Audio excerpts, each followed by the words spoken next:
नमस्कार, मेरा नाम ज्ञानेश्वर है और आप देख रहे हैं खबरों के पीछे। रोज रात 9 बजे एक नई कहानी लेकर हम आपके सामने हाजिर होते हैं। अपराध की दुनिया की कई कही अनकही कहानियों में से एक कहानी हम आपके साथ साझा करते हैं। तो देखिए, खबरों के पीछे में अभी श्रृंखला चल रही है कुख्यात वीरप्पन की, और वीरप्पन श्रृंखला में आज स्टोरी नंबर है 32। खबरों के पीछे का एपिसोड नंबर है 336 और वीरप्पन की श्रृंखला शुरू हुई 305 से। तो देखिए, मुझे विश्वास है कि वीरप्पन श्रृंखला में आपने स्टोरी नंबर 31 भी सुना होगा, देखा होगा। और अब आगे की कहानी आज हम कहते हैं। देखिए, एसटीएफ ने, तमिलनाडु की एसटीएफ ने प्लान किया कि अब वीरप्पन को हम वीरप्पन के ही अड्डे पर अपने गुंडे मवालियों से मरवाएंगे। एसटीएफ का जबान नहीं जाएगा। वीरप्पन कहाँ है, इसके बारे में कुछ कुछ सूचना है। के विजय कुमार साहब, जिन्होंने बाद में वीरप्पन को मारा, वे एसटीएफ से हटा दिए गए थे, चेन्नई पुलिस कमिश्नर बनाए गए थे। और एसटीएफ को अभी हेड कर रहे थे नटराज, एडीजी लेवल के अधिकारी, और उनके साथ बहुत ही तेज तर्रार एसपी थे मिस्टर कानन। तो ये तय हुआ कि वीरप्पन के गैंग में कैसे अपने गुंडे मवालियों को, एसटीएफ के जवानों को भेजना संभव नहीं था। वैसे लोगों को भेजा जाना था जो गुंडे मवाली हों और गुंडे मवाली की तरह दिखते हों। वीरप्पन के पास लोगों का अकाल है, इसलिए उसे लोगों की तलाश भी है। तो एसपी कानन और एडीजी नटराजन ने एक प्लान तैयार किया। प्लान में कोयम्बटूर जेल, जहां वीरप्पन का बड़ा भाई मधायन बंद है और वहीं उग्रवादियों का नेता दमानी बंद है। पहले दमानी से संपर्क किया गया, दमानी के मार्फत मधायन से संपर्क किया गया और इस बात पर सहमति बन गई कि कुछ लोग भेजे जाएंगे। दमानी के साथ इस तरीके की बातें हुई जैसे वीरप्पन को सहयोग किया जा रहा हो, और यह बातें एसपी कानन ने की थी अपने को इस तरीके दिखाकर कि वे वीरप्पन के शुभचिंतक हैं।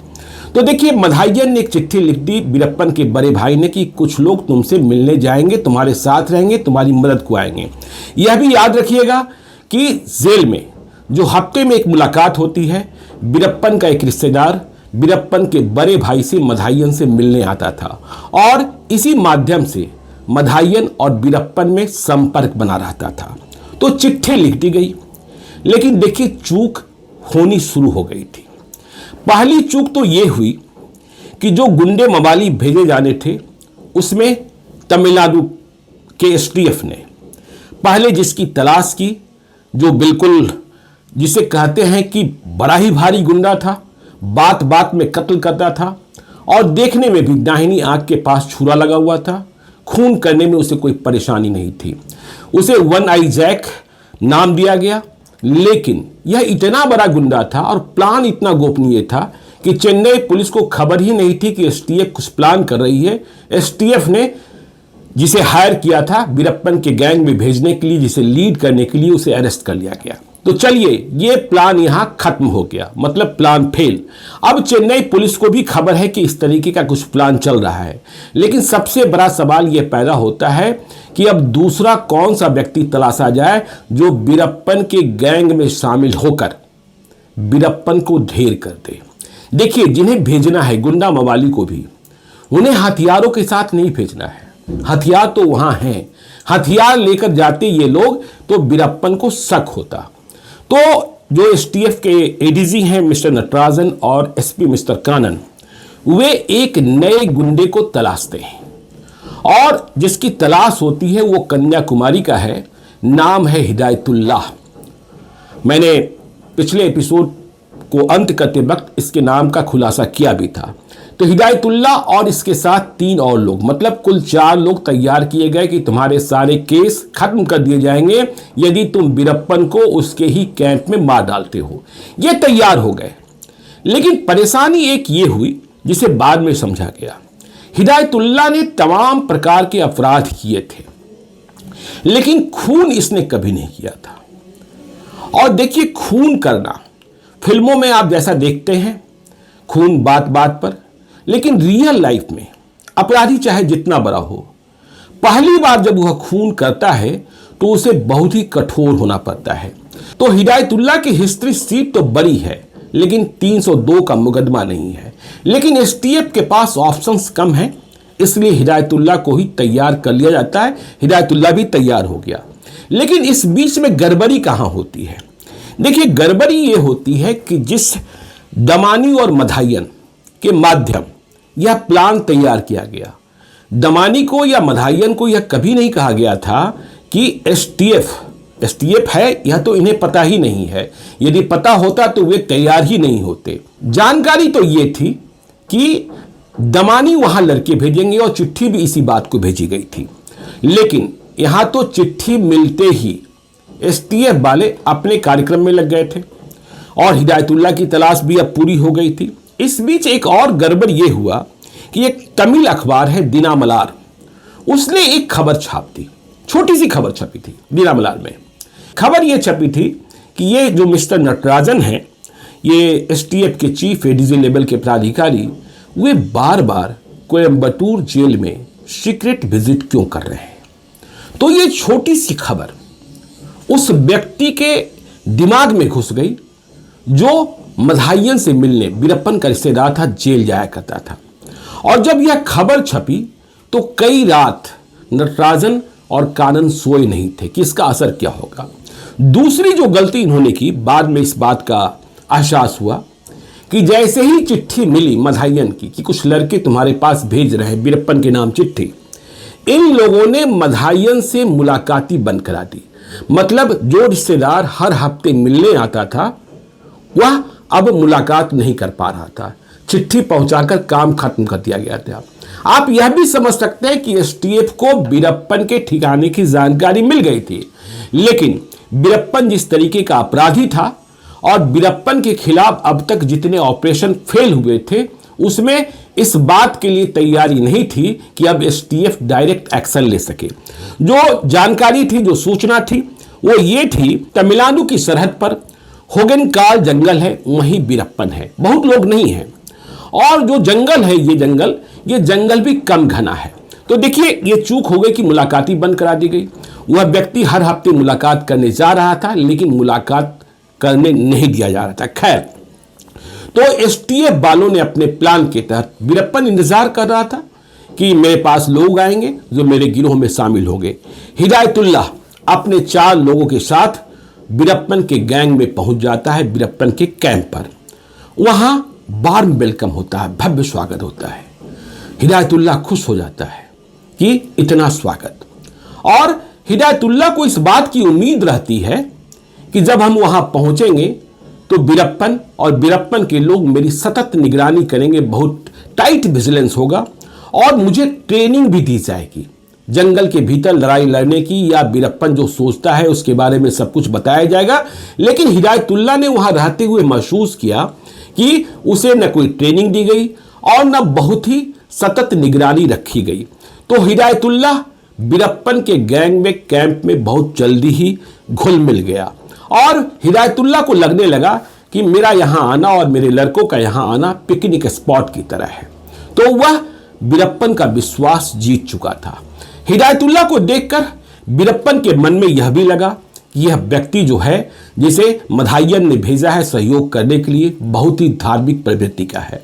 यह इसलिए लगा कि यह जो हिदायतुल्लाह था वह दिन भर में 5 बार नमाज पढ़ता था और जितने सारे काम थे वह तरीके से करता था, करीने से करता था, समय से करता था, वक्त बेवक्त चाय भी बना देता था, खाना भी बना देता था। तो हिदायतुल्लाह पर भरोसा वीरप्पन का हो गया।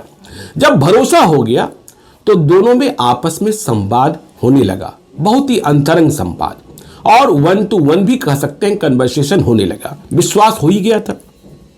तो एक दिन दोनों में जब बात चल रही थी, हिदायतुल्लाह को अपना काम भी पूरा करना था जिस काम से वहां गया था, लेकिन मौका मिले तब ना। तो एक दिन जब दोनों आपस में बात कर रहे थे तो हिदायतुल्लाह, जो लगातार वीरप्पन का भरोसा जीतते जा रहा था, उसने एक उग्रवादी संगठन की चर्चा शुरू कर दी, जो तमिल का उग्रवादी संगठन था, जिसे बाद में लिट्टे का समर्थक माना गया और उसे प्रतिबंधित भी किया गया। तो जैसे ही उस उग्रवादी संगठन की चर्चा शुरू हुई, हिदायतुल्लाह ने कहा कि बड़ा ही घटिया संगठन है। तो वीरप्पन ने भी हां में हां मिलाते हुए कहा कि हां, उसके लोग चोर हैं। तो हिदायतुल्लाह ने पूछा कैसे? तो वीरप्पन ने कहा कि मुझे भी लोगों ने धोखा दिया है। तो बीरप्पन ने कहा कि साला इतना बड़ा चोर है कि एक बार मुझसे 2 लाख रुपए ले गया, मुझे एम्बुलेंस चाहिए था, लेकिन रुपए ले जाने के बाद वह गायब ही हो गया, मुझे एम्बुलेंस उसने भेजा ही नहीं। तो अब यह बात हिदायतुल्लाह के दिमाग में बैठ गई कि एम्बुलेंस, बीरप्पन को एम्बुलेंस की क्या जरूरत थी। तो हिदायतुल्लाह ने, अब तो दोस्त हो गया था, साथ में काम कर रहा था, हिदायतुल्लाह ने बीरप्पन से पूछ ही दिया, आपको एम्बुलेंस की क्या जरूरत थी। तो इसका जवाब बीरप्पन ने नहीं दिया और वो उठ खड़ा हुआ। उसने कहा कि नहीं, ऐसे ही कोई जरूरत विशेष नहीं थी, फिर भी मुझे कभी लगा था कि एम्बुलेंस चाहिए तो मैंने पैसा दिया था और वह पैसा लेकर भाग गया। तो अब यह बात खत्म करके बीरप्पन उठ खड़ा हुआ और वह जाने लगा। हिदायतुल्लाह उसे नोटिस कर रहा था। हिदायतुल्लाह ने नोटिस किया कि जब वह उठा, चला और आगे बढ़ा तो उसका पैर उलझ गया और वह लड़खड़ा गया, गिर भी गया। गिरने के बाद वह उठा भी और उसने पीछे मुड़कर देखा कि किसी ने उसे गिरते हुए तो नहीं देखा। तो हिदायतुल्लाह को समझ में आ गया कि कोई ना कोई परेशानी इसे है। अब यह बात हिदायतुल्लाह, जो एसटीएफ का भेजा हुआ गुंडा है, बीरप्पन को खत्म करना है, वह इस बात को नोटिस करने लगा कि बीरप्पन की कमजोरी क्या क्या है। तो उसने कई दिनों में यह पा लिया, महसूस कर लिया, देख लिया कि जब बीरप्पन के लोग चलते हैं, बीरप्पन का गिरोह चलता है, चाहे दूरी कुछ भी हो, तो बीरप्पन सबसे पीछे चलता है। तो हिदायतुल्लाह ने पहले यह समझने की कोशिश की कि यह सबसे पीछे क्यों चलता है। क्या इसकी वजह सिक्योरिटी है कि जब गोली चले दुश्मन की ओर से तो पहले आगे चलने वाले लोग मुकाबला करें। लेकिन बाद में हिदायतुल्लाह को यह लगा कि जो बीरप्पन सबसे पीछे चल रहा है वह टहनी और पेड़ को भी पकड़ता है। तो इसका अर्थ यह निकला कि बीरप्पन की आंखों में परेशानी है।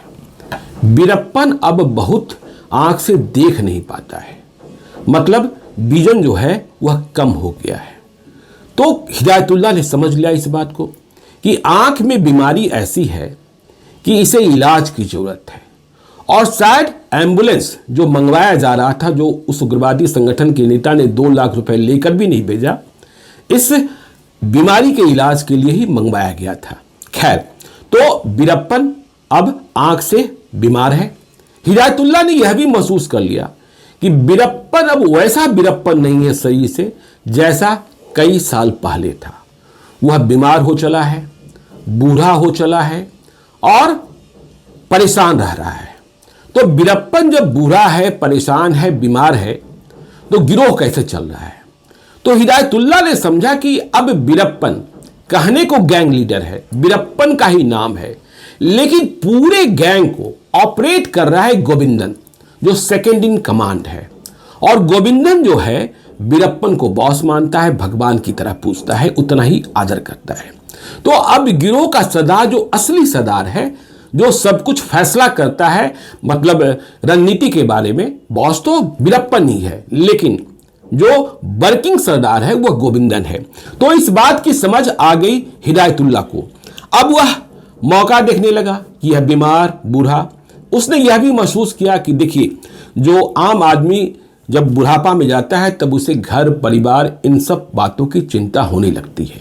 तो हिदायतुल्लाह और बीरप्पन जब आपस में बैठते तो बीरप्पन डींग तो जरूर मारता, बड़ी बड़ी बातें करता, हाँकता, लेकिन अपने गांव की चर्चा करता, अपने गांव के लोगों के बारे में बताता, बचपन को याद करता और अपनी बेटी, जो एक बेटी जिंदा है, उसके बारे में चर्चा करता कि मेरा सपना क्या है, मेरा सपना कहाँ तक पहुँचेगा, क्या होगा क्या नहीं होगा। तो हिदायतुल्लाह ने बीरप्पन की कमजोरी को पकड़ना शुरू कर दिया था। तो ये सब चल ही रहा था, बिल्कुल कैंप में एकदम खुशनुमा माहौल था। अब तक कोई अविश्वास नहीं था, हिदायतुल्लाह बहुत करीब हो गया था। तो एक दिन ऐसा हुआ कि बीरप्पन और हिदायतुल्लाह ही कैंप में 2 लोग अकेले बचे हुए थे। दिन का वक्त था, बाकी सभी लोग जो थे वे शिकार को गए थे। तो शिकार को गए थे और बीरप्पन खर्राटे मारकर सो रहा था। बुरा तो हो ही गया था, तो खर्राटा अधिक आता। ये हिदायतुल्लाह जगा हुआ था। हिदायतुल्लाह को लगा कि ये ही मौका है जब हम बीरप्पन को खत्म कर देते हैं। लेकिन कैसे खत्म करें? तो उसने सोचा कि पास में एक बड़ा सा पत्थर है और इस पत्थर को उठाते हैं और बीरप्पन को मार डालते हैं। तो उसने पत्थर भी उठा लिया। लेकिन ध्यान दीजिए, ये जो हिदायतुल्लाह है 5 वक्त का नमाजी है, कभी इसने खून नहीं किया है। जब वह पत्थर उठा लेता है तो वह सोचता है, उसके मन में यह भाव आ जाता है कि यह व्यक्ति जो बीरप्पन है वह निहत्था है और सो रहा है। क्या किसी निहत्थे को इस तरीके से मार देना उचित है? मन में दुविधा आती है, मन परेशान होता है। तो एक बात तो लगता है कि निहत्थे आदमी को मारना ठीक नहीं है, फिर यह लगता है कि इसने भी तो इतने निर्दोष लोगों की हत्याएं की हैं, तो मार देने में बुराई क्या है। तो ये जब द्वंद्व चल रहा है हिदायतुल्लाह के भीतर, बस कुछ सेकंड्स के ही मामले होते हैं ऐसे, तभी बीरप्पन जो है करवट बदलता है। करवट जैसे ही बदलता है, नींद में ही है, तो हिदायतुल्लाह को लगता है कि नींद खुल गई और इसका सारा प्लान फेल हो जाता है। तो हिदायतुल्लाह जो यह सोच कर आया था कि हम बीरप्पन को मार देंगे, मेरे सारे मुकदमे खत्म हो जाएंगे, मैं हीरो बन जाऊंगा, तो एक मौका भी आया जब दोनों बिल्कुल अकेले थे, लेकिन वह मार नहीं पाया। इसके पहले भी एक घटनाक्रम हुआ ये कि जब बीरप्पन, गोविंदन, हिदायतुल्लाह और पूरा गैंग एक साथ था, तो गोविंदन ने इस बात को महसूस किया कि बिल्कुल पास में कहीं कोई हलचल है। तो उसने तुरंत दूरबीन निकाली गोविंदन ने, और दूरबीन से उसने देखा कि कुछ दूरी पर एसटीएफ है और एसटीएफ में कितने लोग हैं? 11 लोग दिख रहे हैं। तो गोविंदन ने तुरंत फैसला किया कि हम सभी को अंडर कवर होना होगा, छुप जाना होगा। लेकिन जब गोविंदन ने कहा कि 200 मीटर की दूरी पर एसटीएफ है, एसटीएफ के 11 जवान हैं, तो हिदायतुल्लाह जो वहां मौजूद था और हिदायतुल्लाह के दूसरे 3 साथी वे बेचैन हो गए। उसे लगने लगा कि यदि इस वक्त एसटीएफ और बीरप्पन गिरोह में मुठभेड़ हो जाती है तो हम क्या करेंगे? मेरी पहचान क्या है? क्या हमें सरेंडर कर देना होगा? लेकिन हम सरेंडर कर भी देंगे तो ये एसटीएफ वाले मुझे पहचानेंगे कैसे, मेरे बारे में जानेंगे कैसे? क्योंकि हमारा जो प्लान है और जिस सीक्रेट प्लान के तहत हम यहां पहुंचे हैं, उसके बारे में जानकारी सिर्फ और सिर्फ एसटीएफ के एडीजी मिस्टर नटराजन और एसपी मिस्टर कानन को है। तो इस परेशानी में, इस बेचैनी में तब तक ये सभी रहे जब तक एसटीएफ वहां से दूर नहीं चला गया। एसटीएफ वालों को यह खबर ही नहीं लगी, पास में ही बैठकर उन्होंने खाना खाया था कि उनसे 200 गज की दूरी पर बीरप्पन, गोविंदन और पूरा गैंग मौजूद है। तो खैर, जब एसटीएफ वहां से दूर चली गई तो हिदायतुल्लाह की जान में जान आई। तो यह सब चलता रहा, लेकिन देखिए बीरप्पन की जान अब भी बचनी थी, हिदायतुल्लाह के हाथों नहीं मरना था और एसटीएफ के प्लान को फिर से फेल होना था। तो कुछ हफ्ते बाद, कोई 21 दिन के बाद या 21वें दिन, एक लड़का जो लंबा था, कदकाठी का, वह बीरप्पन से मिलने वहां पहुंचा। जो बीरप्पन को मामा कह रहा था, बीरप्पन उसे भांजा मान रहा था। तो वह जो लड़का पहुंचा, जो भांजा था, उसने बीरप्पन से मुखातिब होते ही कहा कि मुझे आपसे मामा कुछ बातें करनी है अलग में। तो बीरप्पन को समझ में नहीं आया कि कौन सी बात है, क्या बात है। तो वह उठकर, मतलब अपने भांजे से बात करने को, बीरप्पन अलग चला गया। बीरप्पन रहे, गोविंदन रहे और भांजा रहा। तो भांजे ने कहा कि दाल में मुझे कुछ काला मालूम होता है। तो बीरप्पन ने पूछा कैसे? तो उसने कहा कि ये जो 4 लोग आपके पास आए हैं, ये गड़बड़ आदमी है। बीरप्पन ने पूछा कैसे? तो भांजे ने कहा कि मैं हर हफ्ते मधायन मामा से मिलने को कोयम्बटूर जेल जा रहा था, लेकिन मेरी मुलाकात नहीं हो रही थी, और जब 3 हफ्ते के बाद मैं कल गया था, मेरी मुलाकात हुई, तो मैंने पूछा मधायन मामा से कि आप मुझसे मिलने जेल गेट पर क्यों नहीं आ रहे थे। तो मधायन मामा ने कहा कि मुझे जेलर ने यह बताया कि तुमसे मिलने कोई आया ही नहीं था। तो भांजे को लगा कि दाल में कुछ काला है। फिर जब यह जानकारी दी गई कि वहां 4 लोग पहुंचे हुए हैं वीरप्पन मामा के साथ, तो मधाइयन ने कहा कि देखो ये कुछ गड़बड़ है, इसलिए कि जिससे बातचीत हो रही थी दमानी से, जो जेल के भीतर उग्रवादियों का नेता था, उससे भी मेरी मुलाकात पिछले कई हफ्तों से बंद करा दी गई थी जेल के भीतर भी। मैं उससे कल ही मिला था और मैंने पूछा कि तुमने कुछ लड़के भेजे क्या वीरप्पन को, तो उसने कहा कि मैं तो कोई लड़का अभी भेजा नहीं हूं। तो भांजे ने कहा कि वहां 4 लड़के तो पहुंचे हुए हैं। तो मधाइयन ने कहा कि अब तो यह बिल्कुल तय है कि एसटीएफ वालों ने ही अपने लड़के वहां घुसाए हैं, इसलिए तुम तुरंत जाकर वीरप्पन से मिलो और कहो कि ये जो तुम्हारे पास लड़के हैं वो लड़के हमारे भेजे हुए नहीं हैं, ये एसटीएफ के गुंडे हैं, मवाली हैं, तुम्हें मारने तुम्हारे कैंप पे पहुंचे हैं। तो भांजे की यह बात सुनकर वीरप्पन का तो होश ही उड़ गया। ये कौन सा खेल है जो 21 दिनों से हिदायतुल्ला और इसके 3 लड़के हमारे साथ रह रहे हैं, सब कुछ जान गए हैं, घुल मिल गए हैं। इसे यह भी मालूम हो गया है कि मेरे आंख में परेशानी है, मुझे एम्बुलेंस की जरूरत थी। तो वीरप्पन ने सोचा कि अब तो हमें तुरंत फैसला करना होगा। तो क्या हमें इन सभी 4 को अभी मार देना चाहिए? वीरप्पन और गोविंदन ने आपस में विचार किया और फैसला यह हुआ कि नहीं, मारना ठीक नहीं होगा, अब इनसे जुदा होना ठीक होगा। तो वीरप्पन और गोविंदन ने हिदायतुल्ला को बुलाया और कहा कि देखिए ऐसा है कि अभी मुझे कुछ अर्जेंट काम आ गया है और जो अर्जेंट काम आया है उसमें हम सभी लोगों को साथ नहीं ले जा सकते हैं। तो ऐसे में हमें और आपको जुदा होना होगा। हम आपको छोड़ रहे हैं, आप अभी चले जाओ और फिर हम मिलेंगे। मिलने की जगह कहाँ होगी यह भी बताई गई। देखिए अब वीरप्पन के सामने चुनौती यह है कि यदि इन 4 लड़कों को वापस भेजना है तो उन्हें शांतिपूर्ण तरीके से वापस भेजे। तो अब हिदायतुल्ला क्या करता? हिदायतुल्ला के पास कोई दूसरा रास्ता था नहीं। तो वीरप्पन और गोविंदन हिदायतुल्ला समेत इनके 3 दोस्त जो कन्याकुमारी के छटे हुए बदमाश थे, उन्हें कावेरी नदी तक छोड़ने आए, कोई 3 किलोमीटर पहले, और लाकर छोड़ दिया। तो इस तरीके से ये प्लान जो मिस्टर नटराजन ने और मिस्टर कानन ने तैयार किया वो फेल हो गया। वीरप्पन और गोविंदन ने अपना अड्डा बदल लिया। अब नए अड्डे की जानकारी भी मालूम करनी है। लेकिन प्लान जरूर फेल हुआ, पर ऐसा भी नहीं कि इसने बहुत सारी जानकारी नहीं दी। जानकारी तो इतनी मिली जिससे एसटीएफ को बहुत बड़ा फायदा मिलने वाला है, क्योंकि 21 दिन रहकर 21 डेज रहकर वहां से हिदायतुल्ला लौटा था। तो जानकारी क्या क्या मिली? जानकारी जो मिली, जो नटराजन और कानन के साथ हिदायतुल्ला ने शेयर किया कि वीरप्पन को आंख के इलाज की जरूरत है, वह बहुत लंबा नहीं चल सकता है, बूढ़ा हो गया है, बीमार रहने लगा है, गांव की याद सताने लगी है, और अब गैंग का असली लीडर जो है वो गोविंदन है। तो यह भी बताया गया कि वीरप्पन का जो शौक है वह पका हुआ मुर्गा और मटन रोज खाना चाहता है और आता भी है। तो अब एसटीएफ वालों ने पूछा कि यह जो मुर्गा और मटन है लेकर आता कौन है?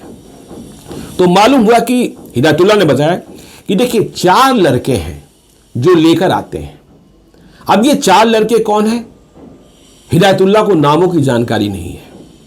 हिदायतुल्ला ने बताया कि देखिए मुझे नाम तो नहीं पता है, लेकिन जो आते हैं और वीरप्पन उनसे जो बात करता है, तमिल में बात करता है, और यदि हम हिंदी में कहें तो वीरप्पन और उन लोगों की बातचीत से यह मालूम होता है कि उनमें से एक कोई साला है, दूसरा भांजा है, तीसरा लाल कहता है, रेड नाम रखा है, और चौथा जो है वह हमेशा बड़ा सा हुड पहने रहता है। तो अब एसटीएफ को यह जानकारी मिली, बहुत सॉलिड जानकारी मिली 4 ऐसे लोगों के बारे में जो वीरप्पन से नियमित संपर्क में हैं। तो अब एसटीएफ ने उन लोगों की तलाश शुरू कर दी। भांजा मिल गया, लेकिन बस वो लड़का था, और लड़का तो था लेकिन था भीतर से बहुत खतरनाक। उसे एसटीएफ वालों ने उठाया, झूठ पकड़ने वाली मशीन पर ले जाया गया, लेकिन वह टूटा नहीं। उसने वीरप्पन के बारे में कोई ठोस सुराग नहीं दिया। लेकिन जो चौथा था, जो हुड पहनता था, जब उसे उठाया गया और उसे तोड़ा गया तो बहुत सारी महत्वपूर्ण जानकारियां मिली। अब उसने यह बताया कि मैं तो वीरप्पन से इसलिए मिल गया क्योंकि मुझे पैसे की जरूरत थी, मुझे अपने बच्चे को पढ़ाना है, मेरे पास पैसे नहीं थे। तो एसटीएफ वालों ने कहा कि तुम्हें पैसा अब हम देंगे, अब तुम हमारे लिए काम करो। तो ये टूट गया और इसके टूटने से आगे एसटीएफ को एक बड़ी कामयाबी मिलने वाली थी। तो कामयाबी क्या मिलेगी, कैसे मिलेगी, कब मिलेगी, यह सब बताएंगे। लेकिन आज आपने यह जाना कि एसटीएफ ने जो गुंडे हायर किए, कन्याकुमारी के बदमाशों को वीरप्पन के गैंग में भेजा, सभी के सभी फेल होकर वापस चले आए। वीरप्पन अब भी जिंदा है। तो आगे की कहानी क्या है, यह अगले एपिसोड में। तो चलते चलते यदि अब तक आपने खबरों के पीछे को सब्सक्राइब नहीं किया है तो जरूर कर दीजिएगा। और यदि इस वीडियो को आप फेसबुक पेज के माध्यम से देख रहे हैं तो पेज को लाइक कीजिएगा। एक और अनुरोध कि यदि आप मुझसे कोई कहानी सुनना चाहते हैं, मुझे कोई कहानी बताना चाहते हैं, कोई भूल सुधार चाहते हैं या सीधे तौर पर संपर्क करना चाहते हैं तो आप हमें gyaneswarlive@gmail.com पर मेल कर सकते हैं। बस इस बात का ध्यान रखिएगा कि यदि कोई विशेष कहानी सुनाने को कह रहे हैं तो उस कहानी मतलब वारदात की तारीख, साल, स्थान का पता है तो हमें जरूर बताइए। हमें अपनी डायरी के पन्नों में तलाशने में मदद मिलेगी। रिसर्च टीम को भी कहेंगे। मेल करते वक्त आप अपना नंबर भी जरूर लिखकर भेजिए। जरूरत होने पर हम आपसे संपर्क करेंगे। आपकी पहचान को हम तब तक गोपनीय रखते हैं जब तक आपसे अनुमति न प्राप्त कर लें। तो आज के लिए इतना ही, हमें दीजिए इजाजत। मिलते हैं कल रात 9 बजे वीरप्पन श्रृंखला की अगली कहानी के साथ। बहुत बहुत धन्यवाद।